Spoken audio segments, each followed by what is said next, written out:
Bonsoir, bonsoir tout le Bonsoir, monde. bonsoir à tous. Un Bonsoir. peu. Bienvenue à ce Bonsoir. webinar Green Management School, présentation de notre superbe école. Je suis évidemment accompagné ce soir par Audrey. Bonsoir Audrey. Bonsoir Franck, bonsoir à toutes et tous. Voilà, merci d'être là. Vous êtes fidèle au rendez-vous de notre proposition de présentation de notre école du mardi soir. Vous êtes encore très nombreux ce soir. Merci de votre présence.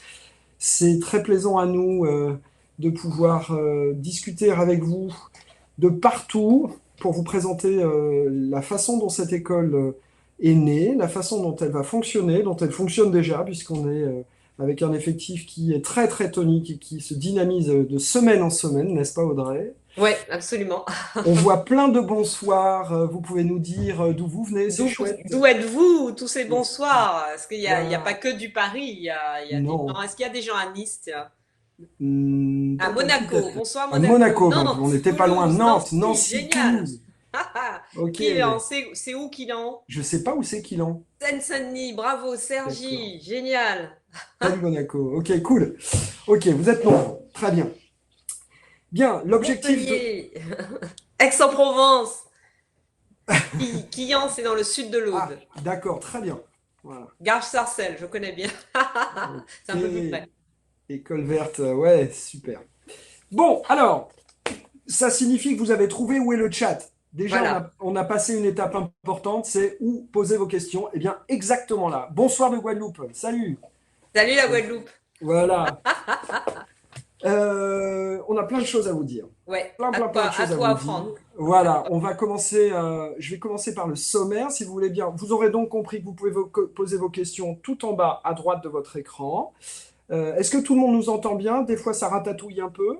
Donc, on voulait vous dire, si jamais vous avez quelques soucis de son ou de connexion, vous déconnectez, vous revenez. Normalement, tout marche très bien ainsi. Parfait. Ce soir, ça veut dire que le réseau de tout le monde fonctionne très bien, très fluide. Impec Johan. Johan que j'ai eu au téléphone ce matin. Bonjour Johan. Voilà. Alors, au sommaire de notre soirée, vous présentez notre école. Alors, son origine, sa raison d'être, l'ambition pédagogique de notre école, avec le détail de son programme, mais aussi surtout des speakers et du conseil scientifique. Ça, c'est très très important. Nous ferons un point sur son fonctionnement. Nous ferons un point sur la manière dont vous pouvez présenter votre admission dans notre école. On abordera également la question de la recherche de l'alternance pour ceux qui en auront besoin, ou bien de la discussion à ouvrir avec les entreprises pour ceux qui sont déjà en entreprise, et puis une séquence de questions-réponses, bien entendu. Un petit point avant de te céder la parole, Audrey, sur l'origine de l'école. Tu vas nous parler de sa philosophie, du pourquoi, du comment, qu'est-ce qui nous a Mhm. poussé à ouvrir cette école. Juste un point d'histoire pour les gens qui nous écoutent ce soir. En fait, Green Management School est né au sein d'un groupe de formation qui s'appelle Media School. Media School, je le présenterai tout à l'heure un peu plus. Media School a été fondé par un monsieur qui s'appelle Franck Papazian, qui est en fait un ami commun à Audrey et à moi. C'est un garçon que je connais depuis très longtemps, avec qui j'ai été publicitaire et qui est un vrai entrepreneur dans le domaine de l'éducation, qui a fondé un très joli groupe de formation supérieure. Et il s'avère que Franck a une particularité et une qualité, c'est qu'il écoute ses amis. Voilà. Et sans que nous nous connaissions directement, Audrey et moi, nous étions en train de discuter avec Franck en lui disant tu devrais écouter quand on te dit d'ouvrir une école, de la transition écologique, etc. Comme c'est un garçon qui est très à l'écoute, il a fini par dire, écoutez, vous avez raison, et puisque vous avez raison et que vous avez raison chacun de votre côté, je vais vous mettre ensemble, et puis on va faire une super école. Et on a fait aujourd'hui Green Management School, qui est né officiellement le 29 février. C'est une école qui est en labo depuis environ 6 mois. Et on collabore avec grand plaisir, Audrey et moi et Franck, autour de ce nouveau projet. Mais je vais laisser Audrey vous présenter surtout la philosophie du projet, ce qui nous anime au quotidien pour que vous nous rejoigniez. Audrey, je t'en prie. Oui, avec Franck Kerfourne, qui est donc là avec nous ce soir et qui dirige déjà le campus de Nice de Media School, et Franck Papazian, donc, qui est le fondateur et président du groupe Media School.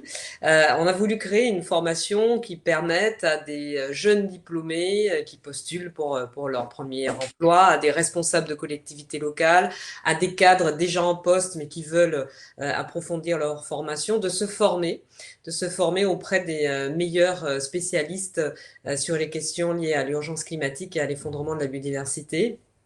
Et l'idée pour nous, c'était de faire en sorte que qu'il y ait une cohérence dans le management, dans l'encadrement, dans la prise de décision, dans les entreprises, dans les collectivités locales, dans certaines administrations, pourquoi pas, une prise en compte par chaque maillon de la chaîne de décision des enjeux climatiques et de biodiversité, que les questions d'adéquation entre le discours d'une entreprise, sa raison d'être et ses process et ses comportements, eh bien que cette adéquation soit complète et que on ne se contente pas de se dire bon chacun fait selon sa spécialité, le directeur des ressources humaines, le directeur ou la directrice de la communication, le ou la directrice financière, etc. fait dans son couloir et puis quelque part à un moment il y a un ou une directrice du développement durable ou un ou une directrice la RSE qui va vérifier ce qu'on a, enfin en bon français la compliance, qui va vérifier que tout rentre dans les règles.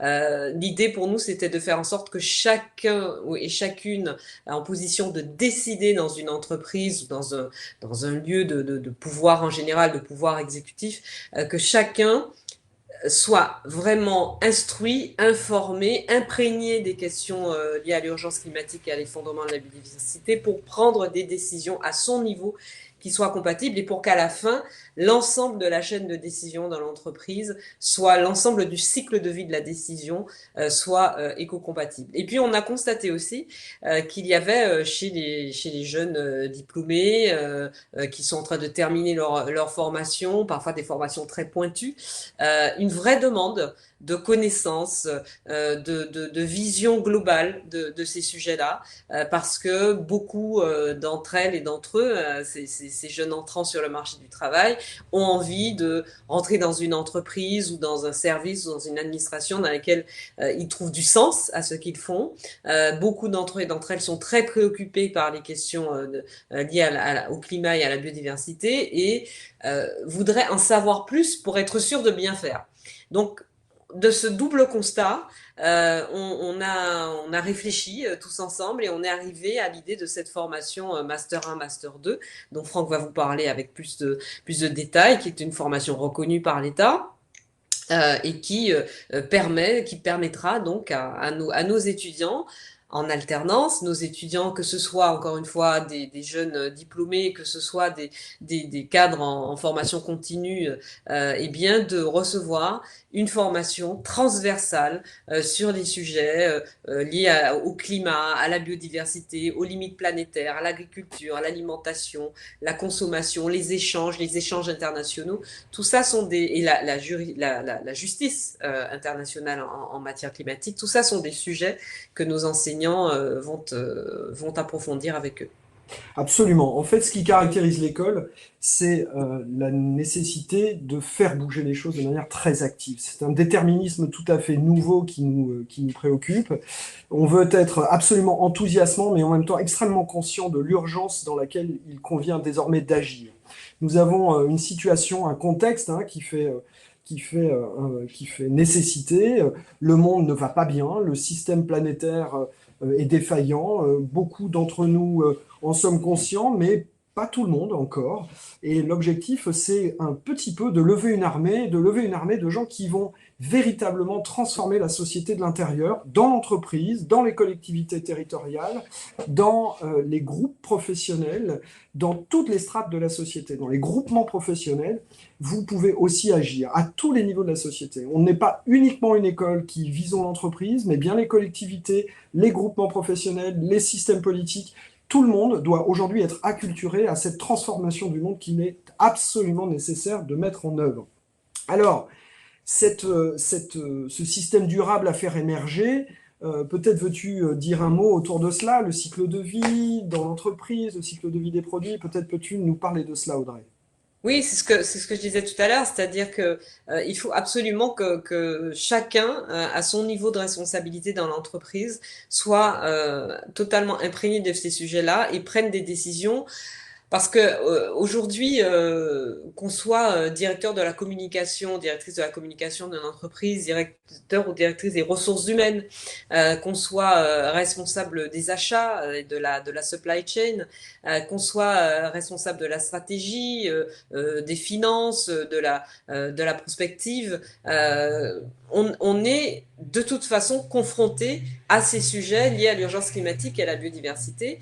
Et l'idée, c'est d'aller au-delà de ce qui existe déjà dans beaucoup d'entreprises, mais surtout dans les grandes entreprises, un peu moins, et souvent par manque de moyens, dans les PME et les TPE, aller au-delà de tout ce qui est circonscrit à la RSE, la responsabilité sociale et environnementale, ou tout ce qui est environnementale, pardon, ou tout ce qui est circonscrit au développement durable. Se dire que chaque métier exécutif dans l'entreprise doit avoir à l'esprit, doit avoir dans ses paramètres les questions d'urgence climatique et de réduction de l'empreinte de l'activité de l'entreprise sur l'environnement, réduction dans l'empreinte du début à la fin de son process, quelle que soit l'activité de cette entreprise. Exactement, on a une phrase qui nous tient à cœur chez mes Green Management School, c'est le climat change et les métiers aussi. Et effectivement, ce qu'il faut que vous compreniez, chères personnes qui nous écoutent ce soir, c'est que la bonne nouvelle, c'est que les métiers de l'écologie sont effectivement très en avance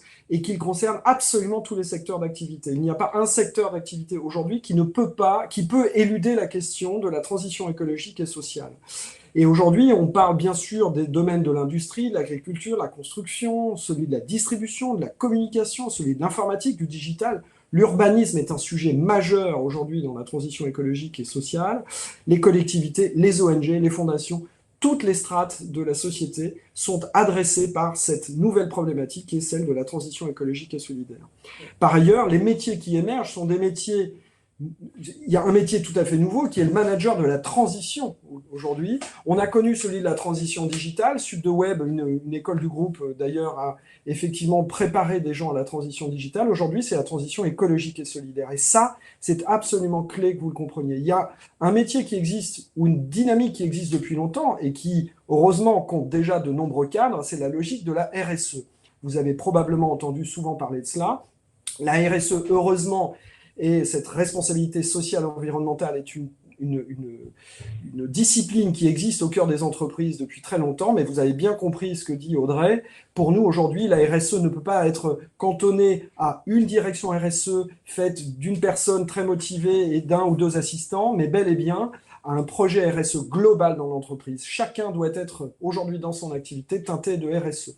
Du coup, dans l'entreprise, on trouvera bien sûr des responsables RSE, des dires communication RSE, etc.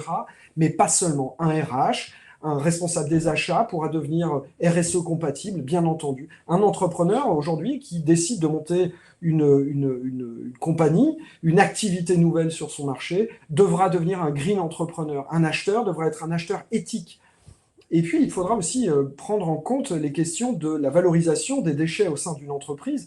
Beaucoup d'entreprises aujourd'hui produisent des déchets. Certaines ne s'inquiètent absolument pas de l'impact ni écologique ni financier de leurs pratiques. Et pourtant, que d'économies à faire et que d'impact à réduire sur notre environnement. Vous avez encore la question de l'informatique, par exemple. On voit ici Green IT Manager. C'est un vrai métier d'avenir que de considérer que cette révolution digitale qui est née doit être absolument raisonnée pour avoir le moins d'impact possible. Se servir de l'outil digital, bien entendu, ce soir encore, on consomme ensemble de la data, mais je considère que c'est de la data utile que par ailleurs nous allons compenser. Voilà. Et du green lobbying, c'est quelque chose de très important pour Audrey, pour moi, pour Franck. L'idée, c'est que vous serez demain tous dans vos organisations, dans votre sphère professionnelle, dans votre écosystème personnel, vous serez bien entendu des personnes qui auront la tâche d'évangéliser la bonne parole, de faire avancer les consciences. C'est forcément votre génération qui devra incarner cela. Nous sommes dans cette posture avec Audrey. Chaque jour, nous travaillons notre écosystème personnel, notre écosystème professionnel à cette idée, et vous aurez cette tâche-là. Je dois vous présenter le groupe succinctement. Je vais faire court, mais efficace. Le groupe Media School, c'est un groupe qui existe depuis 17 ans, bientôt, je crois. C'est un groupe qui, historiquement, concerne une école de communication, une école de web, donc ECS, IEJ, SudDeWeb, voilà les écoles historiques du groupe. Et puis ensuite, Franck Papazian a créé des écoles à thème. La première, une école de sport, puis une école de luxe, Paris School of Luxury, Paris School of Sport, et récemment, grâce à notre travail commun avec Audrey, Green Management School, qui est donc une école thématique au sein du groupe Media School. Le groupe Media School, ça compte 5000 étudiants par an, depuis 17 ans, ce sont 31 campus, 31 écoles dans 12 campus, c'est un groupe de formation très sérieux, avec évidemment à chaque fois des titres RNCP, Registre national de la certification professionnelle, donc des titres certifiés par l'État. La particularité de ce groupe, c'est qu'au-delà des écoles, formation, on travaille aussi beaucoup vers l'information. Et le groupe détient pour ces écoles des médias, des événements qui résonnent avec les écoles. Aujourd'hui, pour les écoles de com et de journalisme, nous avons par exemple CB News, Stratégie, qui sont en directe résonance avec les écoles de communication, de web et de journalisme. Pour l'école de luxe, le journal de luxe, le salon du luxe, Hush, un dernier né en communication, Pub à Bruxelles. Et nous allons continuer ce développement. À chaque fois que nous ouvrirons des écoles thématiques, probablement allons-nous animer des médias qui sont en lien avec nos questionnements. Voilà, je pense qu'on peut désormais aussi aborder, Audrey, si tu veux bien, la question du conseil scientifique. Je crois que ce qui caractérise cette belle école que nous avons fondée, c'est le fait que grâce à toi, nous sommes capables d'aller, c'est vrai, pas de fausse modestie, c'est vraiment grâce à toi, nous sommes capables d'aller chercher pour nos étudiants des teachers de haut vol, un conseil scientifique hors pair que tu animes. Alors, est-ce que tu peux nous expliquer ça, s'il te plaît? Oui, alors mon boulot, j'ai souvent dit que on m'a attribué le titre, à mon sens, usurpé de directrice scientifique, parce que je suis pas du tout scientifique. Mais mon boulot, c'est d'animer le conseil scientifique et de constituer l'équipe pédagogique de Green Management School. Donc, dans ce conseil scientifique, tous les membres du conseil scientifique, à part moi, seront des enseignants de Green Management School. Il y a d'autres enseignants qui viendront, qui ne sont pas dans le conseil scientifique, mais qui Absolument. interviendront plus ponctuellement et qui interviendront pour des conférences. Mais ceux qui sont déjà dans le conseil scientifique, et il n'est pas encore tout à fait au complet, sont des personnalités scientifiques non seulement incontestables, mais surtout incontestées et toutes extrêmement respectées et reconnues dans leur discipline. Et c'est vraiment, moi je m'émerveille à chaque fois que j'ai un oui, on y va, allons-y, on vient avec toi, parce que je sais à chaque fois que ce sont des gens de grande qualité et que ce sera vraiment une chance pour nos étudiants voilà, d'être instruits par elles et par eux, et de passer du temps en leur compagnie.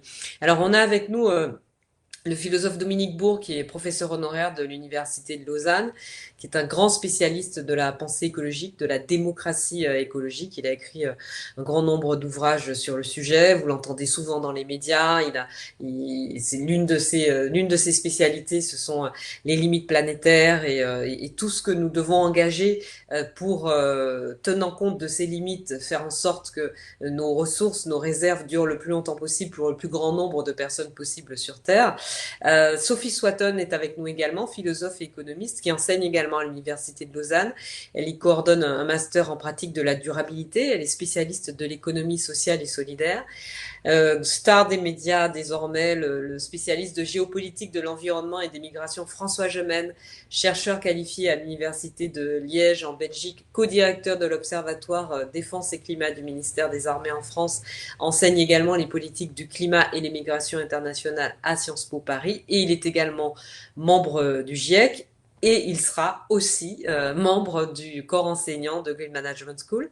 Marie-Antoinette Mélière, qui est une grande spécialiste de la paléontologie du climat, une physicienne climatologue, enseignante, chercheuse, qui est quelqu'un de vraiment absolument passionnant à écouter. Et, enfin, Franck m'a déjà entendu le dire, mais passer du temps avec Marie-Antoinette, comme avec tous les membres de ce conseil scientifique, la garantie de se sentir un peu plus intelligent après. Loïc Blondiot sera également là, professeur à l'université Paris 1 Panthéon-Sorbonne. Il est chercheur au Centre européen de sociologie et de sciences politiques. C'est un grand spécialiste de la démocratie et de la participation citoyenne, la démocratie participative. Il est actuellement membre du comité de gouvernance de la Convention citoyenne pour le climat, dont vous avez entendu parler, qu'Emmanuel Macron avait mise en place après le mouvement des Gilets jaunes, et le président de la République avait même parlé de faire adopter par référendum une voire deux propositions de la Convention citoyenne. Donc on va voir ce qu'il en est. On attend. Voilà. Également avec nous, il a animé un webinar vendredi dernier qui était formidable. L'ingénieur agronome, docteur en écologie et en génétique et S-sciences, Pierre-Henri Gouillon, qui est un champion toute catégorie des questions de biodiversité, qui est professeur au Muséum national d'histoire naturelle. Marc Dufumier, agronome, docteur en géographie, professeur honoraire d'agriculture comparée, développement agricole à l'AgroParisTech, très très grand spécialiste des questions d'agriculture et d'alimentation. C'est quelqu'un qui est très écouté, qui est très très respecté dans sa discipline. Florent Gagneur sera là également. Il est spécialisé dans les liens entre les questions environnementales et démocratiques. Il est depuis 2018 vice-président de la Commission nationale du débat public, qui est une autorité indépendante garante de ce qu'on appelle la démocratie environnementale en France. Hélène Le Thénault sera là également avec nous, spécialiste de la transition écologique et solidaire, ingénieure des ponts et chaussées. Elle est une grande spécialiste des questions d'adaptation aussi du monde de l'entreprise aux questions de transition écologique et solidaire. On a aussi Luc Abadi, professeur d'écologie à l'université Pierre et Marie Curie, spécialiste des cycles du carbone et de l'azote à l'échelle des écosystèmes et des relations entre la biodiversité et le fonctionnement des écosystèmes, qui sera avec nous. Valérie Cabanès est là, juriste internationale, grande spécialiste des droits de la nature. Maxime de Rostolan nous a rejoint, militant écologiste de première, ingénieur, fondateur des fermes d'avenir, un garçon qui est très très très engagé. Je crois que je suis passée un peu vite sur Claudine Pagon, qui est une femme de communication, entrepreneuse, directrice associée de l'agence Insign, une agence de conseil en stratégie de transformation des entreprises, et elle a créé l'offre Positive Impact pour accompagner les entreprises à passer à l'économie positive.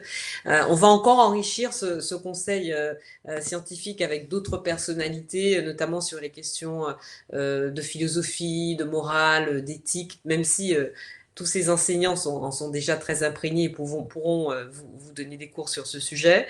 Et puis sur des choses, ouais, avec Maxime de Rostolan par exemple, on est plus presque sur du concret et à aller sur le terrain, à vraiment, comme j'ai dit parfois, mettre les mains dans la terre. Et j'aimerais qu'on ait aussi avec nous d'autres militants associatifs, responsables d'entreprises déjà engagés dans la transition écologique et solidaire, qui soient aussi là pour un apprentissage très pratique pour nos enseignants. Pratique et celui de l'innovation. Nos C'est étudiants, ce pardon. dont on va Et parler. l'innovation. Je vais si vous permettez désormais peut-être voir avec vous quel est le programme que ces grandes sommités vont animer. Car en fait, l'objectif, c'est d'avoir les plus grands noms qui enseignent un programme le plus complet possible. Notre philosophie dans ce programme, c'est de passer de l'idéal à la pratique. C'est ce qui nous anime.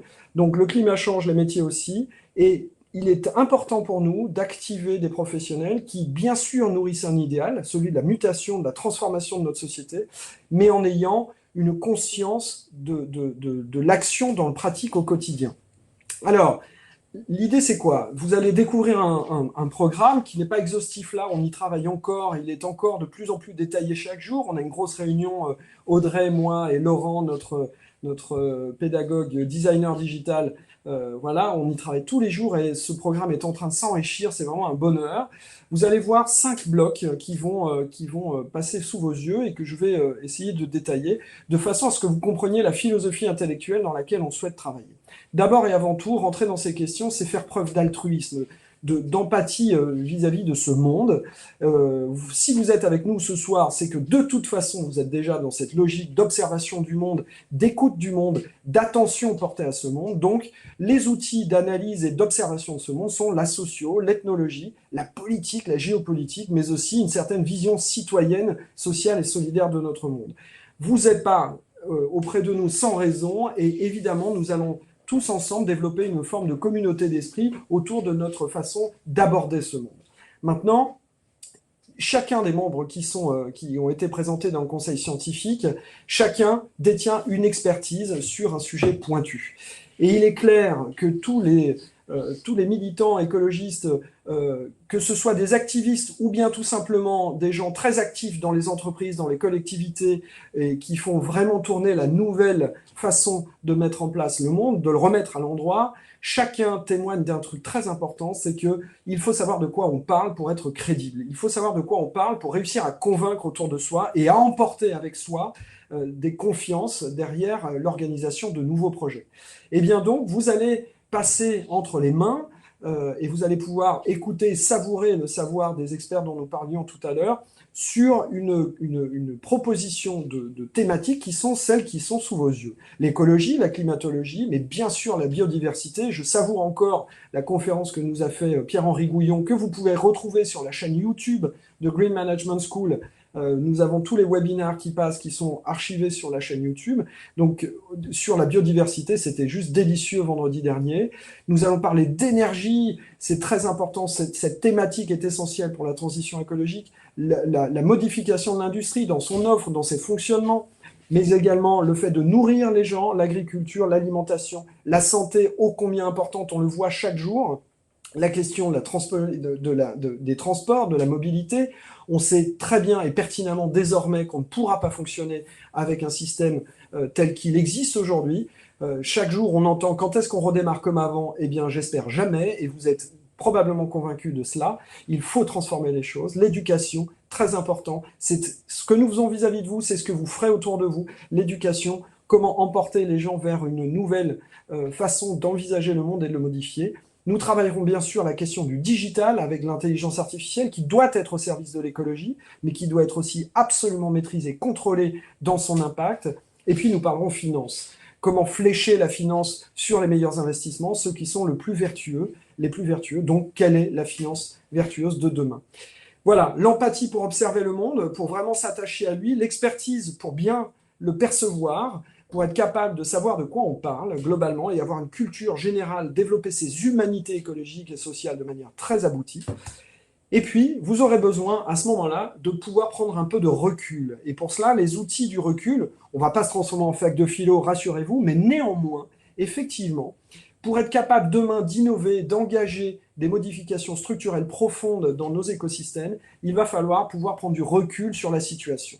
Et le recul, eh bien, ça se met en œuvre avec des matières qui sont celles de la pensée critique, de la philosophie, de l'éthique, bien sûr, mais aussi la capacité à envisager la démocratie participative, mais encore la prospective, et puis d'avoir des outils pour convaincre, la dialectique, la rhétorique, l'éloquence. Voilà des matières qui vous donneront du recul, qui vous rendront encore plus convaincants. Alors voilà, on a observé le monde, on commence à avoir une relative expertise sur ce dont on doit parler. On a du recul pour pouvoir être convaincant et ne pas être énervé quand on en parle, énervé au fond parce qu'il faut faire avancer les choses, mais déterminé et engageant. Et à ce moment-là, eh bien, vous pourrez travailler sur un bloc fondamental. Celui qui fait que vous êtes aussi parmi nous, c'est celui de l'innovation. L'innovation, c'est-à-dire que vous allez demain avoir la responsabilité d'inventer les nouveaux repères de notre société. Vous êtes acteur d'une transformation, vous êtes dans cette école parce que vous avez décidé de transformer les choses, on est là exactement pour la même chose. Alors, pour cela, il y a des outils, des façons d'innover. Et ces outils, ce sont ceux que l'on appelle la disruption. Alors, la disruption, c'était à la mode, vachement à la mode avec les startups. Eh bien, ça n'a pas changé. Simplement, les startups, elles ne sont pas forcément là, pour le coup, pour créer des immenses data centers qu'il faut refroidir, mais elles sont peut-être là pour inventer des systèmes de low-tech, des systèmes qui ralentissent la consommation, qui optimisent les systèmes de distribution. Eh bien voilà, vous serez dans une dynamique de création et d'innovation technique, d'innovation technologique, d'innovation commerciale, innovation dans toutes les dimensions, d'innovation politique. Pour cela, je le disais, les techniques du Lean Startup, de l'idéation, du design thinking, tout cela sera abordé dans votre pédagogie de façon à vous mettre, à vous créer un esprit un esprit d'inventeur de solutions nouvelles. Nous travaillerons aussi, bien sûr, sur l'observation des technologies existantes, parce que le transfert des technologies, c'est quelque chose qu'il faut absolument avoir en tête. Et puis, l'open innovation, il existe déjà tellement de choses qu'il faut être capable de mettre en perspective de projets nouveaux. Alors, on a observé, on est expert, on a pris du recul, on est capable d'innover, et ensuite, eh bien, il convient de manager son projet, de faire avancer les choses et d'être pleinement acteur du projet que l'on aura construit et constitué. Alors pour cela, vous allez au sein des entreprises, au sein des collectivités, au sein des organisations professionnelles, au sein des ONG, au sein des fondations, vous allez mener des projets de mesures et de bilan d'impact. Vous allez monter des stratégies de transformation responsable et sociétale des entreprises. Vous allez encore modéliser les économies vertueuses. C'est un sujet qui me passionne. Je suis juste au début de l'exploration de ces choses-là. Je m'aperçois qu'il y a des gens qui ont théorisé des trucs extraordinaires.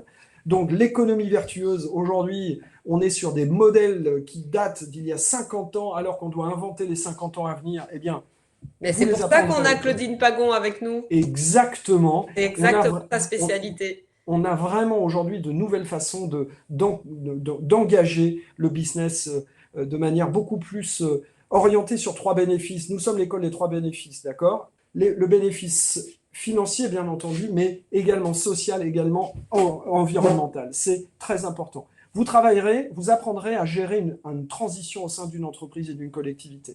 Ça ne se fait pas tout seul, il y a des méthodes, il y a des façons d'engager les gens et les publics. On travaillera la finance, nous en avons parlé. Et puis, il y a aussi un point très important autour du marketing et de la communication de l'engagement. C'est-à-dire qu'on ne fait rien tout seul. De toute façon, quoi qu'on fasse, on le fait pour des gens. Donc il faut que ces gens nous suivent, soit à l'interne, soit à l'externe. Et ça s'apprend. Et nous vous apprendrons cela. Nous vous apprendrons également à collaborer avec le politique, voire à lui dire quoi faire, de manière douce, mais en manière lobby. J'ai découvert un livre l'autre jour pendant le webinaire qui était la lobbytomie. J'ai adoré ce titre, je vais lire ce bouquin. Effectivement, il faut être lobby contre lobby pourvu qu'on soit du bon côté. C'est tout l'objet de notre école. Vous allez aussi apprendre à optimiser vos présentations, car nous le disions, il faut convaincre autour de vous. Voici ce programme en cinq actes, dirais-je. Ce programme, évidemment, ne va pas être découlé de manière linéaire. Vous allez travailler l'intégralité de cette pédagogie au cours de votre cycle de Master 1, Master 2, de manière fluide, harmonieuse. Et je pense qu'il va être temps, à un moment donné, de vous présenter, excusez-moi, la suite, à savoir le fonctionnement de notre école. Audrey, est-ce que tu veux ajouter quelque chose sur le programme avant que je rentre sur la question du fonctionnement? Euh, non, parce que je pense qu'on a été assez complet. Je commençais à répondre un petit peu à quelques Merci. questions sur le chat hein, en t'écoutant. Je sais que sur le programme, tu vas insister sur l'aspect distanciel, présentiel, Exactement. auquel on avait réfléchi avant la crise du Covid, et Oui, on se dit que finalement, sur ce coup-là, on avait été un peu malin. On n'est pas toujours malin, mais là, on l'a. Bah, je parle pour moi, hein. Là, on l'avait été. Non, sur le programme, je pense que ce qui est vraiment important de souligner, mais qu'on a dit, c'est à quel point les questions liées à l'urgence climatique, à la biodiversité et à nos impacts et à la façon dont nous pouvons réduire ces impacts et à sans culpabiliser tout un chacun, mais en tout cas appeler à la responsabilité, ce sont des questions extrêmement éminemment scientifiques qui sont des questions profondes. C'est pas des choses comme ça qu'on acquiert en deux articles qu'on aurait lus rapidement sur les réseaux sociaux. Et ce sont des questions transversales. Je vous parlais tout à l'heure de Marc Dufumier, qui est un spécialiste des questions d'agriculture et d'alimentation. Répondre à l'urgence climatique, se poser la question quand on est un décideur ou une décideuse, quand on est dans une entreprise ou dans une administration, dans une collectivité locale, de son impact et de l'aspect écologique de sa décision, c'est se poser des questions sur l'agriculture, sur l'alimentation, sur l'aménagement du territoire, sur les transports et la mobilité, l'accès à la mobilité la moins polluante pour pour tous sur l'ensemble du territoire. Ce sont aussi des questions liées à l'énergie, quel type d'énergie on consomme et comment on améliore nos économies d'énergie. Ce sont des questions qui sont liées à la justice. Je parlais tout à l'heure de la spécialité de Valérie Cabanès sur les droits de la nature, la reconnaissance des services rendus à la nature, notamment par les paysans, ou encore la justice climatique internationale qui s'organise de plus en plus. Il y a de plus en plus dans plein de pays, pas seulement en France, des actions menées soit par des collectivités contre des entreprises, soit par des citoyens, des citoyennes contre des gouvernants ou contre des entreprises. Ce sont aussi des questions évidemment de culture et d'éducation, c'est des questions d'échanges internationaux, de commerce international, d'actualisation du risque d'un investissement, dans un investissement. Tu as parlé tout à l'heure de finances et d'économie. Donc, c'est vraiment des questions au-delà de l'aspect sciences dures et profondes, c'est aussi des questions qui sont transversales dans le quotidien d'un citoyen ou d'une citoyenne et dans le quotidien de quelqu'un qui est amené à décider, à manager, pour parler français, Absolument. à décider dans une entreprise ou dans une collectivité. C'est une école au savoir transversal et c'est l'école qui est tout à fait alignée sur les besoins de son époque pour inscrire un nouveau futur. C'est exactement ça. Notre projet est d'aller assez loin avec tous et chacun sur toutes ces questions-là. Je vais désormais vous présenter et faire un petit point sur son fonctionnement. Audrey, tout à l'heure, me tendait une perche et je vais la saisir maintenant, qui est de vous parler de cette invention qui est de dire on a osé, oui, nous avons osé lancer une école libérée des contraintes géographiques. Alors, pourquoi?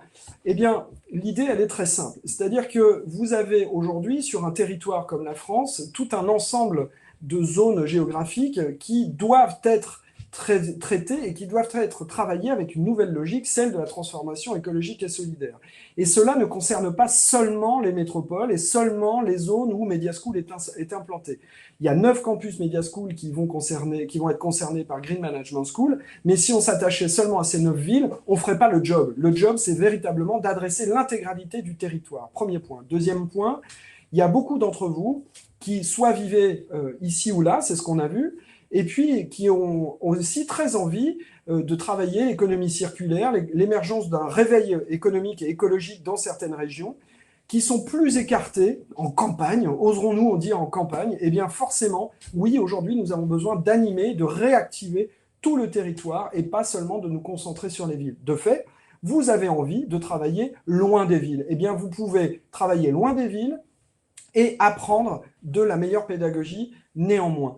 Eh bien, vous devez aussi avoir en tête que les spécialistes que Audrey rassemble pour vous sont des gens qui sont très attachés à leur impact et à leur déplacement. Donc, il était hors de question de monter une pédagogie et de demander à chacun d'entre eux de faire le tour de France pour vous donner cours. Donc, nous avons inventé un système qui consiste à dire qu'à 70%, vous aurez la capacité à apprendre vos cours à distance. Tout ce qui s'apprend seul, vous pourrez l'apprendre exactement de où vous vous situez, de où vous travaillez, de où vous vivez. Et 30% de votre temps, ce sera le temps du rassemblement, de l'intelligence collective, avec le plaisir de nous retrouver les uns et les autres sur vos campus de rattachement, et parfois aussi tous ensemble lors de grandes missions pédagogiques et de grands événements pédagogiques qui j'espère, nous rassembleront tous.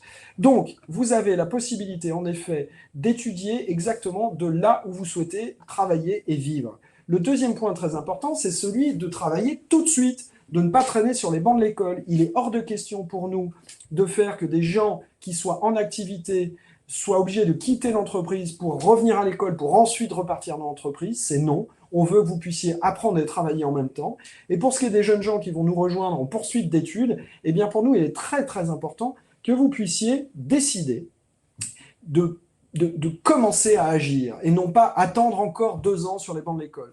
Donc ça, c'est une logique que nous connaissons très très bien chez Media School, qui est la logique de l'alternance. Et c'est parfait par rapport à la problématique de la transition écologique et solidaire. On ne va pas attendre encore, on va agir tout de suite. Donc ça signifie que le 5 octobre, notre effectif sera un effectif actif, et pas seulement un effectif passif qui apprend, mais un effectif actif dans la transition écologique et solidaire. Et je sais que ça démange chacun d'entre vous, et je sais que c'est quelque chose qui est très important, et ça nous tient terriblement à cœur. Donc ça signifie que demain, Le 5 octobre, c'est la rentrée. Le 5 octobre, on est tous au boulot pour transformer les entreprises de l'intérieur, pour transformer les collectivités, pour réussir à agir au sein de ce qui doit évoluer. Nous avons donc un cycle Master 1, Master 2 étalé sur 2 ans, un titre RNCP de niveau 7. C'est très important que vous ayez cela en tête. C'est effectivement un titre certifié par l'État. Le groupe Media School a la chance de détenir certains titres qui lui permettent de lancer des nouvelles écoles comme celle-ci. Vous serez en alternance au 4/5e de temps. Je vais expliquer un peu plus précisément ce que ça signifie. Globalement, vous allez être dans une entreprise, en stage, en alternance, en contrat de professionnalisation, ou bien dans votre emploi actuel, ou bien en trouvant un nouvel emploi si vous êtes demandeur d'emploi. Globalement, vous allez être actif à hauteur de 1800 heures sur une année de formation pour 450 heures de formation. Globalement, vous êtes au boulot et vous venez apprendre régulièrement de quoi être encore meilleur au boulot et de transformer votre univers. Le fonctionnement, vous allez choisir un campus de rattachement.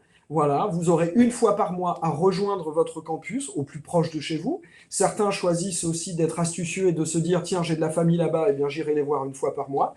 C'est aussi une tactique, c'est intéressant. En tout état de cause, l'objectif pour nous, c'était aussi de limiter les déplacements géographiques et de limiter notre impact, que notre communauté ne soit pas sans cesse obligée de venir à l'école toutes les semaines pour apprendre et repartir. Donc on se retrouvera pour des séquences de 2 jours sur nos campus de rattachement. Alors, 70% en distanciel, ça signifie quoi? Lorsque vous serez en distanciel, vous serez en alternance au 4/5e de temps. 4 jours en entreprise, 1 jour pour les études. Quand on entend entreprise, ça peut bien entendu être une collectivité territoriale, une ONG, une fondation. Donc, 4 jours au boulot, 1 jour à l'école, pour faire simple. Qu'est-ce que vous allez apprendre? Vous aurez, je parlais de Laurent tout à l'heure, qui est en backstage, là, qui commente avec Estelle. Donc, on a dans notre équipe Laurent. Son boulot, c'est d'être le digital designer, digital learning designer. Ça signifie que c'est lui qui va construire les MOOC, construire les séquences d'e-learning avec le conseil scientifique, vous mettre en place un planning de masterclass live. Vous serez aussi suivi en visio-tutorat individuel par vos responsables pédagogiques. Globalement, on va vous créer une expérience digitale d'apprentissage qui va être tout à fait intéressante. Alors oui, preuve n'est plus à faire aujourd'hui du fait que ça marche et que c'est possible, puisque le Covid nous a tous planqués à la maison derrière nos ordinateurs. La seule chose, c'est qu'on a bien compris que 100% de digital, c'est un tout petit peu pesant et que 70-30, c'est probablement le parfait équilibre. Donc, pendant environ 2 demi-journées par semaine, probablement le mardi matin et le jeudi après-midi, vous serez en études pour apprendre ce qui s'apprend tout seul, ou de chez vous, ou depuis votre entreprise, vous verrez. Et puis les 30%, eh bien, ce sera le temps des retrouvailles. Cette semaine-là, cette fameuse semaine, où vous serez non pas 4 jours en entreprise, mais 3 jours, et vous nous rejoindrez, vous retrouverez vos pairs sur votre campus de rattachement. Et là, eh bien, vous aurez la chance de pouvoir mener en équipe des visites terrain, de travailler des projets qui vous seront soufflés par vos pédagogues, par le comité scientifique, ou bien par vous-même, initiés par vous-même. Vous mettrez en place des travaux dirigés en intelligence collective. Vous rendrez compte de ce que vous allez faire, vous rendrez compte de ce que vous allez observer, vous allez apprendre ensemble et partager tout cela avec l'ensemble de la communauté. Comprenez par exemple que si Rennes fait une étude terrain sur une ferme en permaculture et que Marseille fait une étude terrain sur une industrie qui a trouvé la nouvelle façon de gérer ses déchets, eh bien Rennes va expliquer à l'ensemble de la communauté, va faire un compte rendu de visite, et sera pareil pour Marseille qui nous apprendra comment on gère les déchets. Des visites des terrains, mais aussi des événements pédagogiques, des grands rendez-vous entre vous et les entreprises autour de vous. Vous allez pouvoir animer tout cela. Nous aurons bien sûr une logique de grand oral. Chaque année se terminera par un grand oral au sein de votre campus, avec en visioconférence, bien sûr, le conseil scientifique. Ouh là là, c'est là qu'il faut être beau. Alors, comment est-ce qu'on rentre dans notre école? Je pense, Laurent, que tu peux activer, si tu veux bien, le mode question-réponse. Justement, Laurent était impatient que tu lances ce mode voilà, question-réponse. Je suis désolé, mes amis. Voilà, vous pouvez poser vos questions. De toute façon, celles qui ont été posées auparavant seront bien entendu reprises dans le mode question-réponse. Alors, comment on candidate dans notre école? Eh bien, déjà, en étant parmi nous ce soir, c'est ce que vous avez fait, c'est prendre des renseignements sur l'école et faire une première réunion d'information de façon à ce que vous soyez tout à fait up-to-date sur la manière dont nous souhaitons fonctionner avec vous. Ensuite, vous serez invité à vous inscrire à une épreuve d'admission une épreuve écrite qui a lieu jeudi prochain. Alors, je sais que c'est férié, donc vous pouvez la différer à lundi. Soit vous profitez du fait d'être peinard jeudi, soit vous la faites lundi, c'est vous qui voyez. C'est à 18 heures. Donc, Estelle, notre super Estelle, va vous partager tout à l'heure un lien qui vous permettra de vous inscrire à l'épreuve d'admission. N'oubliez pas de vous inscrire, il faut absolument le faire, sans quoi vous ne pouvez pas rentrer dans le processus d'admission. Vous recevrez à l'issue de ce webinaire un mail dans lequel sera rappelé ce lien. Je compte sur vous pour vous inscrire, je compte sur vous pour être présent lors de ces séances de travail. Alors, en quoi consiste cet écrit? Eh bien, nous allons vous demander de vous exprimer. Vous allez prendre une bonne tisane et puis vous allez travailler tranquillement avec une bonne connexion pour répondre à un ensemble de questions qui ne sont pas un QCM de savoir, qui ne sont pas là pour vérifier si vous êtes déjà un super sachant en matière de biodiversité, etc. Certains sont déjà très, très calés, j'ai pu le constater. L'idée, c'est plus de voir quelle est votre philosophie aujourd'hui à nous rejoindre, de vérifier quel est votre parcours pédagogique, votre parcours professionnel, quelles sont vos intentions, quelles sont votre façon, le degré de votre motivation à nous rejoindre. Au travers de certaines questions aussi sur vos lectures, sur votre parcours, nous allons bien entendu vérifier si vous avez une vision pour l'avenir, une vision pour le monde, et là, on est très attaché à vérifier cette vision. Et enfin, je dirais que cette vision, si elle rejoint la nôtre, eh bien vous serez le bienvenu, non sans que nous ayons au préalable vérifié votre capacité à vous exprimer, à écrire dans la qualité et à convaincre les gens qui vous lisent, à savoir nous deux. Voilà. Une fois que vous avez écrit, eh bien, il nous faut du temps pour corriger. Alors, on promet 8 jours et c'est en train de glisser à 10-12 jours et je m'en excuse à l'avance. C'est très long parce que vous êtes très prolixe, vous écrivez, c'est génial, vous écrivez plein de trucs. On prend beaucoup de plaisir à lire tout cela, à analyser, on le fait avec beaucoup de sérieux, donc il faut beaucoup de temps pour le faire. Et une fois qu'on a tout bien analysé votre écrit, on vous renvoie un mail qui vous dit go ou no go. On est plutôt dans le go. Des fois, on est obligé de dire no go et c'est toujours un crève-cœur, mais voilà, ça fait partie du jeu. En tout état de cause, vous recevez un avis d'admissibilité et une fois que vous êtes admis, eh bien, vous avez un entretien avec moi-même pendant lequel nous allons non pas, pour le coup, juger de vos compétences, elles sont actées pour nous, mais bien plus travailler à votre projet, notamment d'alternance ou de retour à la formation dans le cadre d'un emploi, etc. Voilà. Donc, de manière hebdomadaire, on a des entretiens et des écrits. Et il faut faire ça très très vite, car si vous avez une alternance à chercher, si vous avez un patron à convaincre, il ne faudra pas se réveiller en juin parce que la rentrée aura lieu en octobre. Donc on est très actif, on a déjà beaucoup d'inscrits, beaucoup de candidats, il faut être très tonique sur le sujet, et je vous invite vraiment à suivre le pas qu'Estelle et moi-même vous proposons de suivre. Je vais faire un petit point sur l'entreprise pour les gens qui seraient en recherche d'alternance. Et puis aussi un petit point sur les gens qui sont en entreprise et qui sont donc dans une logique de reprise d'études. Alors, si vous êtes dans une logique de reprise d'études, c'est très simple. Il va falloir que vous discutiez avec vos responsables RH et qu'on mette en place un plan de formation vous concernant. Si vous êtes demandeur d'emploi, vous allez chercher un emploi dans ces conditions-là, avec une très bonne écoute et courroie de transmission avec Pôle emploi, l'APEC, etc., etc. Si vous êtes un étudiant en poursuite d'études, pour le coup, vous allez être en recherche d'emploi, en recherche d'alternance. Pour cela, une fois que j'aurai votre dossier d'inscription en bonne et due forme à l'école, je pourrai vous inscrire à un MOOC, un premier MOOC, où là, on va vous donner plein de méthodes et plein de bonnes astuces pour travailler ce marché, creuser votre sillon et labourer le terrain de l'emploi. Vous allez voir que les premiers signaux sont très positifs. On peut être un peu terrorisé à l'idée de chercher son premier job, on peut être avoir un peu les chocottes à l'idée de candidater en ce moment en période de Covid, etc., etc. Je peux vous garantir qu'il y a un effet blast qui est en train de se mettre en place. Vous êtes la petite étincelle dans la poche de gaz. Il se passe un truc très très positif en ce moment. C'est quand on aborde le marché du travail avec une proposition aussi innovante, aussi nouvelle que la nôtre, eh bien vous attirez l'attention bien plus que les autres. Et c'est tout le mal que je vous souhaite.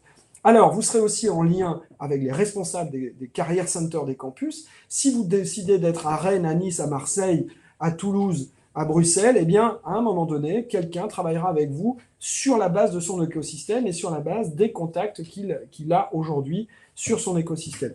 Oui, nous n'avons pas aujourd'hui une foule d'offres RSE. Heureusement, ça ce serait trop beau. Non, en revanche, nous avons beaucoup d'entreprises qui, dès qu'on leur parle de RSE, dès que vous les abordez avec cette question-là, avec cette transition écologique, lèvent l'oreille et se disent « mince, c'est vrai, voici quelqu'un d'intéressant ». Vous aurez aussi une lettre de notre part qui revendiquera le fait qu'on vous a sélectionné. Vous verrez qu'elle fait son travail. Et puis, on vous donnera des outils pour pouvoir parler d'alternance au sein des entreprises. Voilà, c'était un peu long, mais il fallait le faire. Je propose, si vous voulez bien, qu'on passe aux questions-réponses. Joël, vous n'êtes pas encore disponible. Eh bien non, il n'y aura pas d'autres tests d'admission. Si, bien entendu, évidemment. Toutes les semaines, disais-je, vous avez la possibilité de candidater dans notre école. Donc si la semaine prochaine, ça ne vous convient pas, vous pourrez zapper d'une semaine. Bien entendu, il n'y a pas de problème. Vous restez en relation avec Estelle, qui vous a déjà écrit, ou avec moi, et vous n'hésitez pas à dire, OK, c'est quand la prochaine. Mais je souligne et je surligne le fait qu'il ne faut pas trop tarder, parce qu'une fois que vous êtes admise, il faut encore travailler le marché de l'emploi pour trouver votre alternance ou bien pour convaincre votre DRH de vous suivre sur cette formation. Une autre question peut-être? Oh, elle est longue celle-là, Catherine. Comment se passent les recrutements? Si le cadre de vie empêche l'alternance, est-il possible de réaliser la formation sans celle-ci? Est-il possible de rentrer directement au bac+5? Y a-t-il des équivalences? Ou de réaliser les 2 années en une? Quelles sont les modalités pour les personnes plus âgées vis-à-vis de l'alternance? Alors Catherine, il y a beaucoup de questions dans votre question. On va essayer de les phaser et de répondre rapidement à l'ensemble. De toute façon, je pense que pour tout cela, il faudra que vous nous appeliez et qu'on puisse échanger. Première question. Est-ce qu'on est obligé d'avoir une alternance? Oui et non. Certains sont exécutifs dans un projet entrepreneurial et ont déjà leur boulot et donc ne peuvent pas convaincre soit leur DRH, soit leur entreprise de transformer leur métier immédiatement. Donc oui, vous pouvez suivre cette formation dans une alternance qui n'est peut-être pas forcément cohérente tout de suite avec le sujet, de façon à envisager une sortie qui soit cohérente avec ce qui a fait que vous nous rejoigniez. Premier point. Est-ce qu'on peut rentrer directement en M2? Non, puisque le M2 ne sera pas ouvert. Est-ce qu'on peut faire 2 années en une? Pas vraiment, mais un peu. Ça, il faudra qu'on en discute. Ça signifie qu'on peut faire éventuellement une analyse de votre parcours professionnel de façon à éventuellement décider de faire une validation des acquis de l'expérience et peut-être de stretcher la formation vous concernant. Tout cela mérite d'être discuté ensemble. Ce sont des cas particuliers que j'aurai plaisir à étudier avec vous. Alors, Christelle nous demande, si nous sommes en poste dans le domaine social, sans avoir de compétences dans la RSE, pouvons-nous candidater? Bien sûr.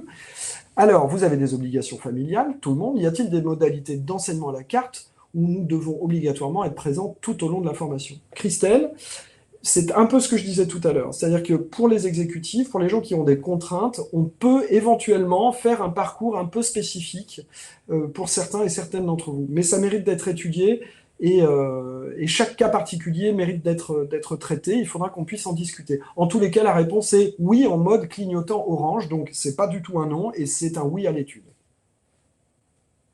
Mais vous nous écrivez des romans ce soir. Alors, Fanelli Ledoux nous demande, consultante en management des organisations et des compétences, création d'écoles de formation interne. La dimension QHSE est systématiquement intégrée dans vos plans de progrès et les outils dispositifs des formations élaborées sur mesure au sein des entreprises. J'interviens majoritairement dans le secteur industriel et il y aurait beaucoup à dire sur les freins rencontrés, je veux bien vous croire, à la mise en œuvre d'une démarche globale allant dans le sens des enjeux que vous avez évoqués.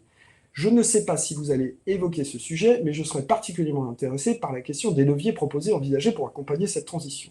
Alors pour moi, la question, elle est comment convaincre au sein des entreprises, comment convaincre de la transition? Oui, Fanelli, pardon, tout le monde n'est pas encore ouvert à ces dispositions. Ce serait trop beau, d'accord? Ça serait trop facile que ce soit facile.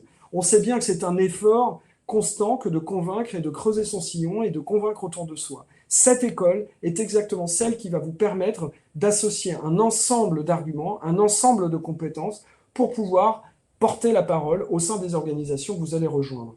Oui, il y a du chemin avant que tout le monde soit d'accord avec nous. Néanmoins, chaque jour, vous êtes obligé de constater qu'il y a une espèce d'exponentialité qui se met en œuvre. Vous savez très bien, vous, moi, tout le monde voit très bien que la question de la transition écologique est en train de gagner du terrain. Bien sûr, le chemin est encore long avant que tout le monde adopte, accepte les propositions de modification substantielles que nous avons à proposer. Néanmoins, il est important que vous soyez confiant vous-même dans votre projet. Vous y travaillez au quotidien, vous rencontrez des difficultés, je veux bien vous croire. Et bien, l'objectif, c'est que cette formation vous donne de quoi être encore plus forte pour convaincre demain.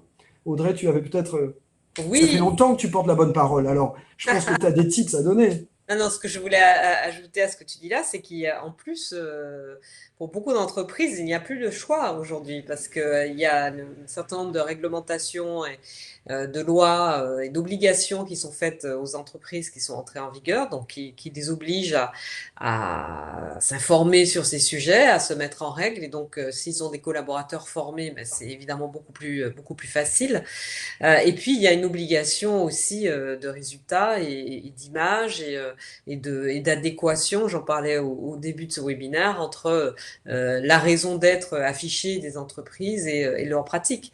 Je pense qu'aujourd'hui, ce qu'on a appelé le greenwashing est de plus en plus rejeté, de plus en plus insupportable pour le grand public, pour l'opinion, qui est de plus en plus informée. Et pour une entreprise, quel que soit son domaine d'activité, qui veut être, eh bien, qui veut avoir une relation de confiance avec ceux et celles auxquels elle s'adresse, ça me semble totalement indispensable. Et d'ailleurs, ce mot confiance, c'est un mot qui revient énormément dans le langage de tous ceux qui commentent le monde d'après dans l'entreprise. Bon, le monde d'après, c'est une notion qui, pour moi, est assez gazeuse. Je pense que le monde d'aujourd'hui relève déjà assez de défis et que plutôt que de se projeter après, commençons par résoudre, justement pour être meilleur après, les défis qui se posent déjà à nous aujourd'hui. Mais beaucoup de ceux qui parlent aujourd'hui de ce qui va changer, de l'après-Covid, de l'après-crise, etc., insistent sur la notion de confiance. Et ça, je pense que pour gagner la confiance de celles et ceux auxquels s'adresse l'entreprise, il faut qu'elle soit inattaquable sur ces sujets-là. Je pense qu'il faut absolument avoir en tête qu'aujourd'hui, les gens que nous croisons, Audrey, moi ou Franck Papazian, pour assurer la naissance et la promotion de votre école, et donc de préparer le terrain et l'écoute attentive à la réception de vos CV, on observe véritablement qu'il y a, oui, une nouvelle écoute par rapport à ces questions-là. Covid aidant, c'est encore décuplé.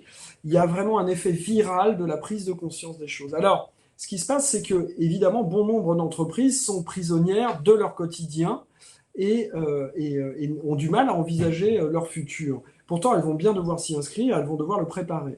C'est-à-dire qu'on n'arrête pas de parler des entrepreneurs visionnaires, des politiques visionnaires. Eh bien, c'est le moment de les sensibiliser à cette question-là, de dire, OK, on agit au quotidien, mais toujours en regardant de l'avant, sinon on va finir par reculer, voire s'éteindre.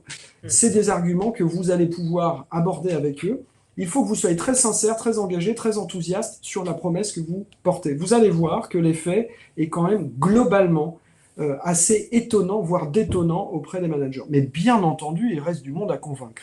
On ne verse pas non plus dans l'utopie, rassurez-vous. Mais on est là pour vous donner confiance. Une autre question peut-être? Est-ce que ça va devenir un think tank écolo? Question de Véronique. J'avais déjà commencé à Ouais. répondre dans le chat. C'est pas l'objectif premier, mais ça fait partie des objectifs, hein, puisque on se dit que l'idée, c'est vraiment, enfin, tu en as parlé toi-même tout à l'heure, Franck, d'arriver avec une proposition différente, quoi, et d'apprendre aussi bien nos étudiants vont apprendre de nos enseignants, mais nos enseignants vont apprendre de nos étudiants aussi, de leurs différentes origines, des différents parcours, différentes origines professionnelles et personnelles, différents parcours. Et oui, je pense que à assez court terme, Green Management School sera une force de proposition et donc pourra être considéré comme un think tank. C'est tout le mal qu'on nous souhaite et j'en suis assez persuadé. J'aborde une question puisque tu l'évoques et on l'a pas évoqué plus tôt, qui est de la pluralité, de la variété des profils qui nous rejoignent. Moi, je voudrais vraiment souligner cela, c'est très très important. Ayez en tête un truc, on rêvait de ce que je vais dire et en fait c'est en train de se réaliser. C'est-à-dire qu'on rêvait qu'il y ait autant d'exécutives que de gens qui soient en poursuite d'études. Et c'est exactement le cas. On est à peu près à 50-50. Vous êtes 50% à des jeunes gens titulaires d'un bac plus 3, 4 à rentrer dans notre école et vous êtes 50% de gens à être en fonction dans des entreprises ou des collectivités et à vous dire ok, je veux poursuivre ma pensée, poursuivre mon éclosion sur ces questions d'écologie et de transition pour être mieux armé demain. Ça, c'est une première donne qui est quand même extrêmement importante.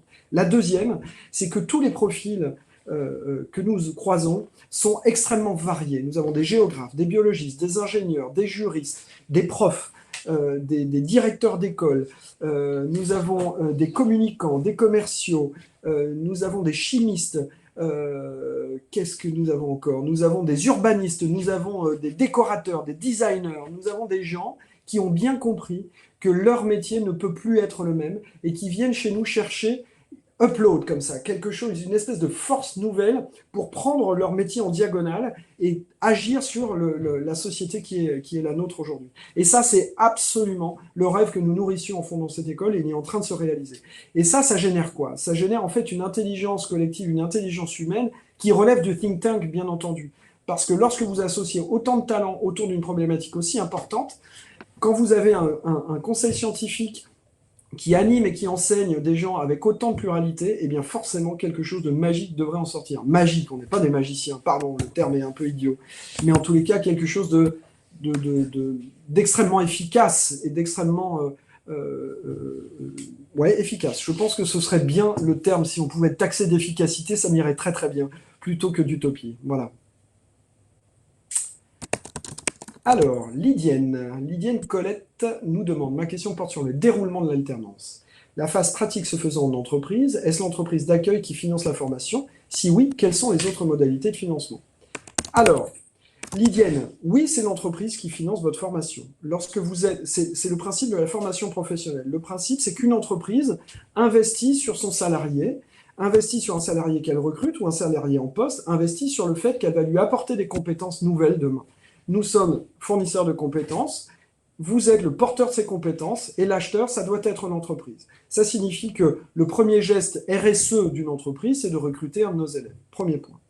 Si aujourd'hui vous êtes en recherche d'emploi, eh bien vous pouvez très bien aborder une entreprise en lui disant « je veux rentrer dans votre entreprise, j'ai telle compétence, je vous ai identifié comme une entreprise dans laquelle je veux rentrer, mais par ailleurs, j'ai aussi un projet de formation qui va nous amener encore plus loin que ce qu'on peut faire aujourd'hui. » Donc, vous pouvez aborder l'entreprise avec une promesse de futur encore plus engageante.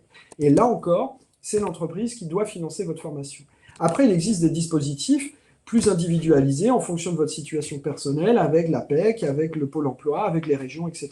Ça, c'est un parcours individuel qu'il faut mener vous-même avec nos conseils, mais on ne pourra rien faire à votre place. Mais c'est un parcours de formation et de financement de la formation qui est très, qui est assez balisé et qu'il faut bien suivre. Vous avez peut-être un compte personnel de formation que vous pouvez engager, votre entreprise peut abonder et vous pouvez ainsi suivre votre formation tout en étant en activité.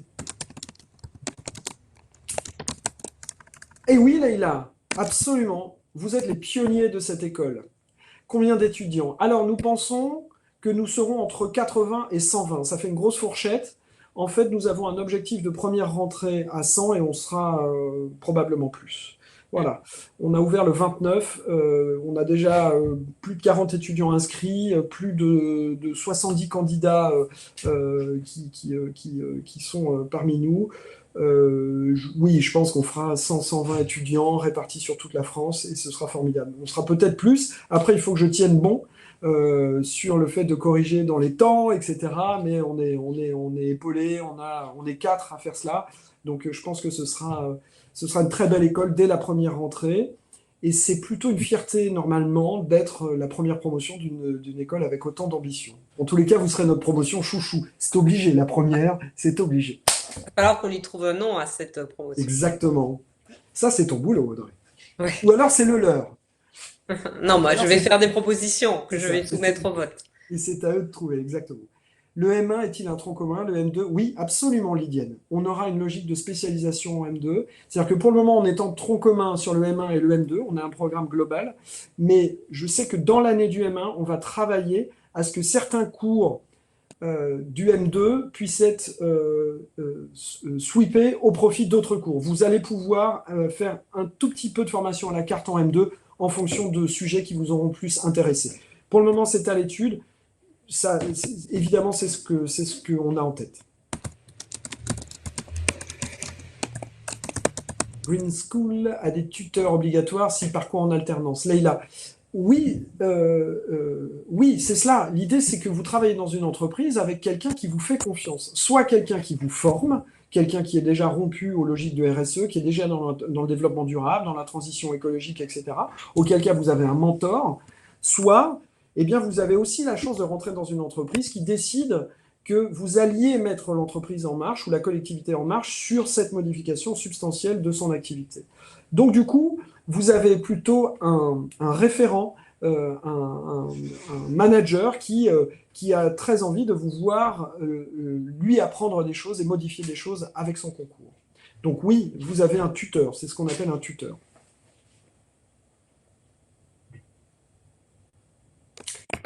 Leïla, toujours. Eh bien, Leïla, j'ai hâte de vous avoir au téléphone. C'est un vrai engagement pour l'entreprise, du temps, des hommes, de nouvelles compétences, de remise en cause, du changement culturel, de l'argent. Il va nous falloir des arguments, exactement, visant à montrer tous les bénéfices de cette mutation. Mais vous savez quoi?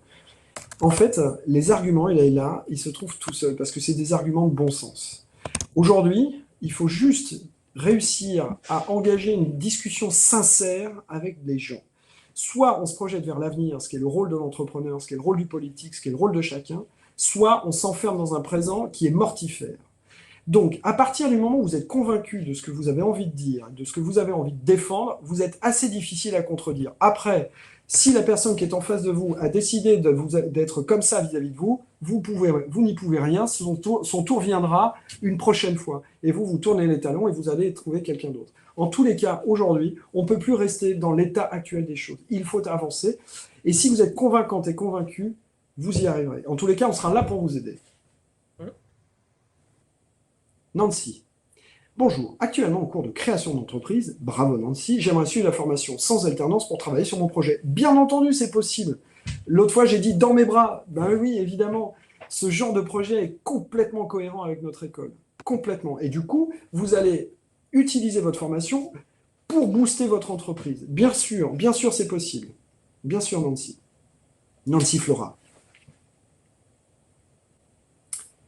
Peut-on intégrer la formation à n'importe quel moment de l'année? Ben non, ouais. Et peut-on la suivre en discontinu, module par module, selon sa capacité à financer le parcours en dehors d'un cursus en alternance? C'est très compliqué, ça, pour le coup. Ça, c'est une question un peu difficile à gérer, Fanelli. Dans un futur, peut-être, mais dans un premier temps, non. En revanche, je disais tout à l'heure sur l'étude de la validation de vos expériences, etc., peut-être qu'on peut imaginer effectivement une formation un peu plus étalée, un peu plus stretch. Il faut qu'on en discute en tout état de cause. Je déteste dire non, donc je vous dis, on en discute. Lydienne nous demande, pouvez-vous organiser des job dating pour faciliter l'accès à l'entreprise en qualité d'alternant RSE? Oui, Lydienne, chacun des campus de Media School organise des job dating. Donc, ce qui va se passer, c'est que lorsque vous serez admise et inscrite, on vous mettra en rapport avec le campus que vous choisirez, auquel vous choisirez d'être rattaché, et chaque campus organise des job dating, et bien entendu, vous serez invité à ces job dating. Alors, vous serez dans un campus pluridisciplinaire, communication, web, journalisme, etc. Et vous serez la promo Green Management School. Et donc, vous aurez une nouvelle couleur à défendre au sein de ces job dating. Mais bien sûr, c'est ce qu'on fait dans tous nos campus.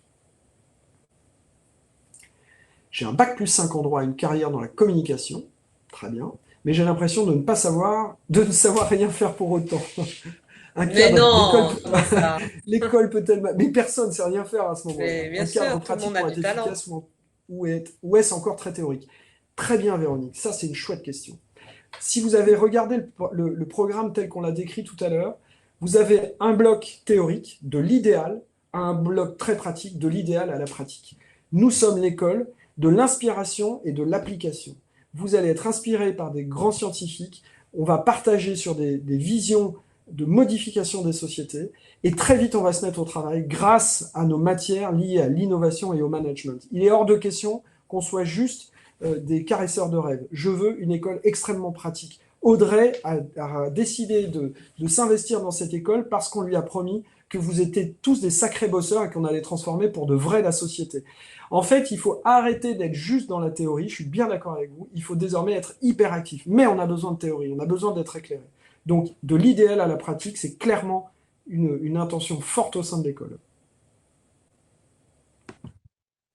Ah, c'est une bonne question, Leïla. On y travaille. Alors, moi, j'ai très envie d'être innovant sur le sujet.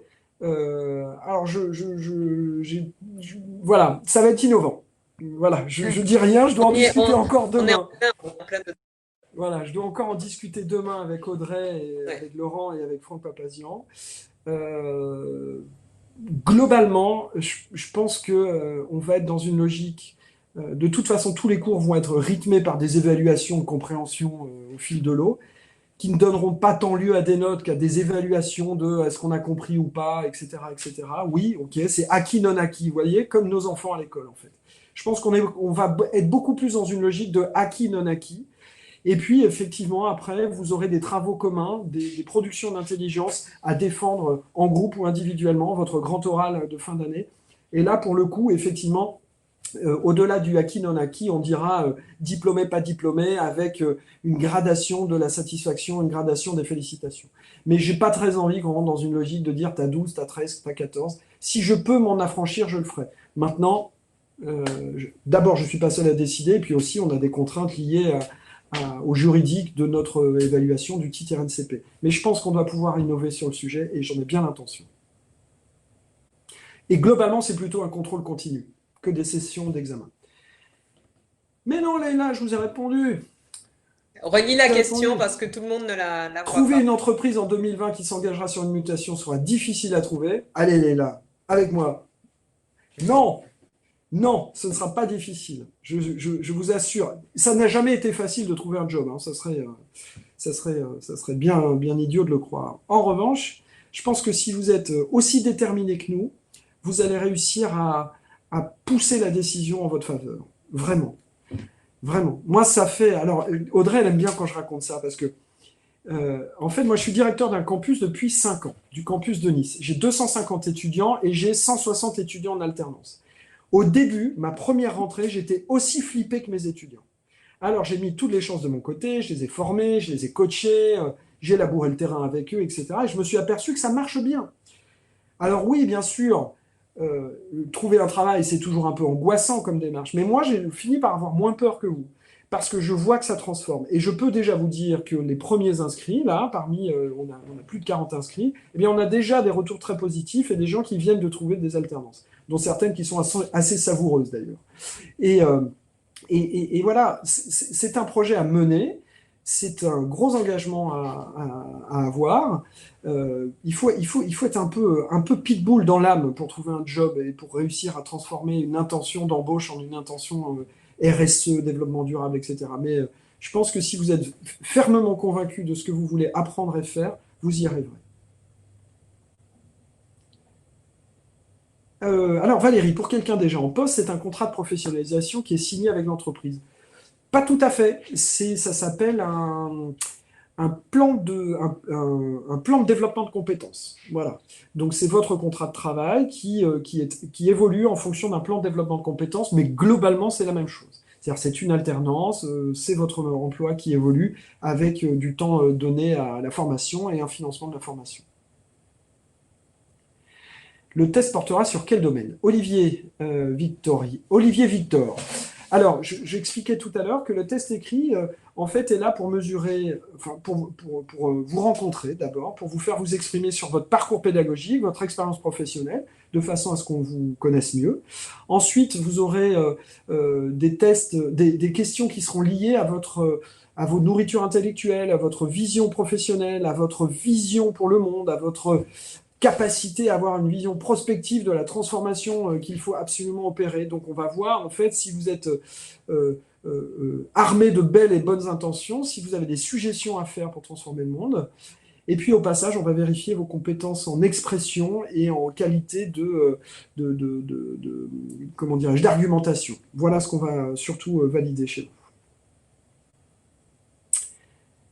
Ah Audrey, alors c'est pour Alors toi Audrey. ça, Laurent, ça c'est la deuxième question de Laurent. Donc il faudrait faire Dans monter la la mesure où ma première. fonction est plutôt éloignée de CRM Marketing Automation, ok, je cherche à Ah, évaluer. Vas-y, remontre-la moi. il va monter la première question de Laurent, qui était D'accord, une question. Les deux sont intéressantes, mais la deuxième, voilà. d'accord. Donc ça, Hop, c'est la première question de Laurent. 1800 heures en 1800, entreprise 450. et 450 heures en formation. Les 1800 heures en entreprise sont-elles dédiées aux missions d'alternance RSE ou bien peut-on cumuler avec son poste actuel et si oui, dans quelle mesure? Donc j'avais commencé à Est-ce que... répondre à Laurent en lui disant que Absolument, c'est parfait. comme tous les métiers sont concernés, par notre proposition de formation, le fait qu'il ne soit pas lui-même dans un poste déjà estampillé RSE ne posait pas de problème. Et puis, il a posté une précision à sa question que j'aimerais bien voir Sur maintenant. l'automation. Voilà, et Très bien. donc je te laisse répondre maintenant, Franck, à cette précision. Alors, Laurent, je réponds merci Audrey, et je comprends très bien cette question. Et vous Et il faut que tu serez la lises à nombreux. haute voix pour ceux qui ne la voient pas. Voilà. Alors, en fait, ma question n'était pas claire, dans la mesure où ma fonction est plutôt éloignée de la thématique RSE, puisque vous faites du marketing automation et du CRM. CRM, pour ceux qui ne savent pas, c'est du Consumer Relation Management. C'est sa capacité, en fait, à être dans une relation digitale d'entretien d'une communauté client. Eh bien, je cherche à évaluer le temps à consacrer à l'alternance proprement dite, mission RSE, et le temps à consacrer à ma fonction habituelle. 100%, Laurent. Si vous faites du CRM, vous êtes forcément aujourd'hui dans une posture d'une logique CRM de plus en plus respectueuse de votre consommateur. C'est-à-dire que vous allez euh, forcément impacter votre métier actuel de ce que vous allez apprendre dans cette école. Et puis, je vais vous glisser un autre truc, c'est la logique du cheval de Troie, la logique de l'armée que l'on essaie de lever avec Audrey et Franck Papazian. On a bien conscience qu'aujourd'hui, si on veut bouger la société, il va falloir qu'on la fasse bouger de l'intérieur. Donc, je ne vous demande pas d'aller chercher forcément un poste RSE quelque part. Je vous propose de rester en fonction, d'apprendre ce que vous avez envie d'apprendre, de devenir intelligent en matière de transition écologique et solidaire et de modifier la fonction et de modifier et de participer à modifier l'entreprise dans laquelle vous êtes. Vous pouvez nourrir le projet d'en changer un jour. Je ne suis pas en train de dire qu'il faut y rester absolument. Mais en tous les cas, le métier du CRM et de l'automation, c'est évidemment un métier éminemment orienté politique RSE. Pourquoi? D'abord parce qu'il s'agit de digital, ensuite parce qu'il s'agit de respect du consommateur, parce qu'il s'agit de consommation, parce qu'il s'agit de rationalisation de la consommation, parce qu'il s'agit d'infobésité, parce qu'il s'agit d'obésité de la consommation. Donc forcément, vous allez de plus en plus tirer peut-être vers une consommation plus responsable, et c'est votre rôle au sein de l'entreprise.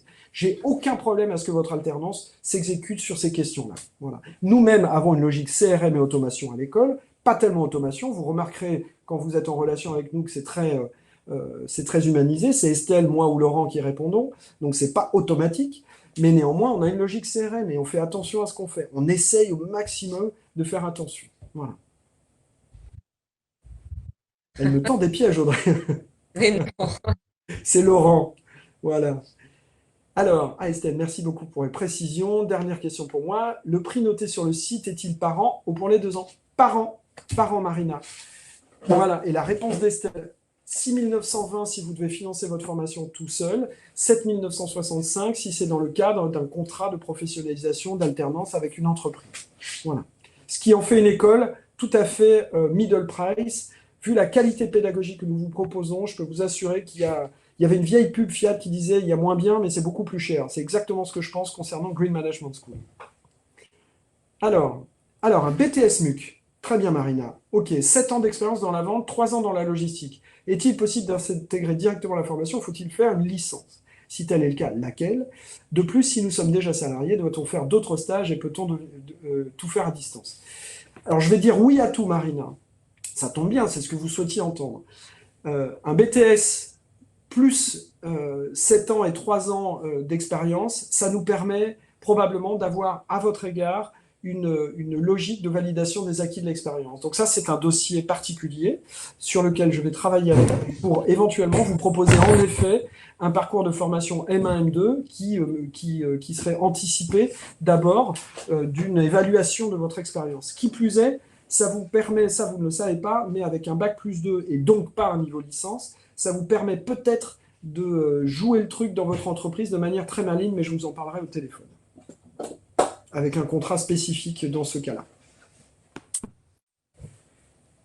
Alors, là, on est bac plus 12 pour le coup, Joseph. Diplômé d'ingénieur en océanographie, MSc en sciences de l'environnement océanographique, physique et application. Est-il possible d'avoir accès directement au Master 2? J'ai essayé de répondre à cela tout à l'heure, Joseph. Nous n'ouvrons pas le Master 2. En revanche, nous allons On probablement... va l'ouvrir en 2021. Pardon, bien sûr, Audrey. On va l'ouvrir en 2021. Ouais. Mais moi, j'ai envie de vous dire les choses autrement. Elle est bizarre, cette question, parce elle est finalement très calquée sur des schémas un peu obsolètes de bac plus X. Voilà. D'ailleurs, vous avez déjà Bac plus X, cher Joseph. La question, elle est de dire quelles compétences voulez-vous acquérir, en fait. Et plus qu'un niveau, la question, c'est les compétences. Et les compétences que nous vous proposons d'acquérir sont des compétences qui s'inscrivent dans un temps fait du M1, puis éventuellement du M2. D'accord? Mais les admissions en M2 seront assez rares chez Green Management School parce que c'est incrémental. Il va vous falloir apprendre des choses en M1 pour éventuellement continuer en M2. Donc si vous n'avez qu'une année à consacrer à notre école, consacrez le M1. Vous voyez, moi j'ai un M2. Si je devais faire une école si je devais faire mon parcours dans cette école, il faudrait que je fasse le M1. Ça me semblerait tellement plus logique. Finalement, ce n'est pas qu'une question de niveau, c'est une question de qu'est-ce qu'on apprend et dans quel ordre. On n'a plus vraiment à compter en bac plus X ou Y. Voilà. Pas du tout, Véronique. Pas du tout. Manquerait plus que ça. Ni à la hausse, ni à la baisse. On a des juniors et on a des moins juniors. Et c'est un vrai plaisir. Voilà. C'est un vrai plaisir. D'ailleurs, nous-mêmes, on est très vieux, hein. Absolument. Combien de temps le test d'admission en ligne? Alors, Laurent, il vous faut compter 1 heure et demie à peu près. Et puis, certains, ils passent 3 heures parce qu'ils ont un grand plaisir à écrire. Du coup, on a des tartines. C'est hyper agréable. Donc, vous prenez le temps. 1 heure et demie, 2 heures, c'est à peu près ce qu'il vous faut pour bien travailler au calme. N'oubliez pas, certains auront tellement écrit qu'ils ne pourront pas envoyer le test. Je le dis tout de suite au cas où ça arrive. Il y a un volume, j'arrive pas à trouver la fonction pour ne pas limiter le volume. Je sais même pas à combien c'est limité. Certains écrivent tellement, donc à ce moment-là, vous capturez vos réponses dans un document Word et vous nous l'envoyez par mail. Voilà. Mais 1 heure et demie, 2 heures me semble être un bon format pour travailler. Fanelli, concernant le financement et pour un candidat salarié, le plan de développement de compétences, oui, c'est ça, c'est l'ancien plan de formation, absolument. C'est donc l'entreprise qui choisit de financer, oui, car elle est en accord avec le projet et le partage, oui. Sinon, en cas de démarche personnelle, est-il possible de mobiliser son CPF de la transition? Oui, absolument, Fanelli. Tout à fait. À vérifier tout de même. En fait, vous pouvez faire. En fait, il faut être tactique. Vous pouvez aborder votre entreprise. Est-ce que ça t'intéresse? Oui, non. Un peu? Ah ben, un peu. Alors, on fait une co-construction entre mon CPF et les OPCO et l'OPCO de l'entreprise. On est d'accord? Ok, c'est parti. Voilà. Donc, tout cela est un petit chemin, pas à pas, mais les transformations sont plutôt qualitatives. Alors, on a fait le tour de pas mal de questions, dis donc. Dis donc, il est déjà 19h26. On ne voudrait pas abuser de votre temps, madame, monsieur. Laurent, la grosse Donc, voix, est-ce qu'il la reste des dernière questions? question. C'était la Une dernière dernière question. question. Voilà. Alors, on vous présente Laurent. Dis bonjour, Laurent. Bonjour, Laurent. Bonjour Laurent. Voilà, dernière question c'est The Voice. Valérie Château, est-on obligé de s'engager pour les 2 ans ou faire uniquement le M1? Vous pouvez très bien faire uniquement le M1 et vous verrez que vous aurez très envie de faire le M2. Mais vous pouvez très bien faire le M1, évidemment, évidemment. Le M1 vous apportera déjà beaucoup de choses et après, vous choisirez de poursuivre ou pas, bien entendu. Merci à toutes et tous. Mais Merci voilà, beaucoup. merci. Merci, on voit les Bons- merci qui arrivent. Bonsoir C'est à vous toutes et tous de tous les endroits où vous nous avez suivis. C'est émouvant, Franck, pardon, d'avoir des gens qui viennent de partout comme ça. Non, en fait, on oubliait de le demander, mais moi, je vois, comme toi, dans les admissions, on a des gens de partout. C'est vraiment un bonheur. C'est le développement des campus est en train de se faire de manière très, très harmonieuse. Il y a un petit truc sur Toulouse quand même, hein. Je trouve qu'il y a pas mal d'écolos à Toulouse. On a une petite pondération à la hausse sur Toulouse, bien sûr Paris, mais tous les campus sont concernés. Voilà. Eh bien, Élise, merci. Merci, Laurent. C'était un plaisir de faire ce webinaire pour vous, avec vous, de répondre à vos questions. Audrey, eh bien, merci, merci, comme toujours. Merci Voilà, à Laurent et Estelle qui étaient voilà, en back-office, mais voilà. sans l'aide desquels ce webinaire ne serait pas possible. Exactement. Et Laurent, je répète, qui sera donc votre Learning Digital Designer, et Estelle, qui est ma super Wonder Estelle, qui m'aide en toutes choses et qui assure beaucoup, beaucoup de relationnel avec vous depuis le début de la création de cette école. À très bientôt, chacun. Au Salut, ciao revoir. ciao.